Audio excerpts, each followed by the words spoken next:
কুয়াশা ভেজা মেঠোপথ, রূপালী রোদে চিকচিক করে ওঠা শিশির বিন্দু আর গাছিদের কোমরে ঝোলানো মাটির হাড়ি। একসময় এটাই ছিল এই জনপদের ঐতিহ্যের অবিচ্ছেদ্য অংশ। কিন্তু কালের বিবর্তনে ঝালকাঠির সেই চিরচেনা রূপ এখন তেমন একটা চোখে পড়ে না।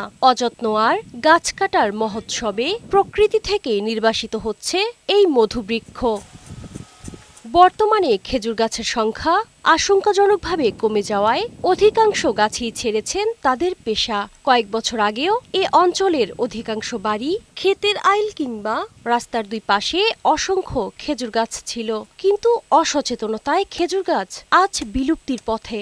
অল্প কিছু গাছ আছে, গাছের হাড় যদি এরমের কমে যায় তাহলে তো সমস্যা, আমাদের মাইপোলায় রস সহিই দেখবে না। সিজনে আমরা রস অনেক কম পাই, আর আগে অনেক রস পাইতাম, আগে গাছও ছিল অনেক, তারপর রসও ছিল। গ্রাম বাংলার ঐতিহ্যবাহী খেজুর রস যাতে হারিয়ে না যায় তাই গণসচেতনতা বৃদ্ধি সহ খেজুর গাছ রোপণ করতে হবে বলে মনে করেন এই পরিবেশ কর্মী।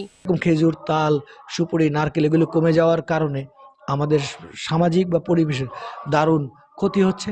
এর থেকে বেরিয়ে আসার একমাত্র পথ দেশীয় ফলের গাছ বেশি বেশি করে লাগানো। নতুন চারা রোপণের উদ্যোগ না নিলে শিগগিরই ঝালকাঠিতে খেজুরের রস ইতিহাসের অংশ হবে বলে আশঙ্কা সংশ্লিষ্টদের।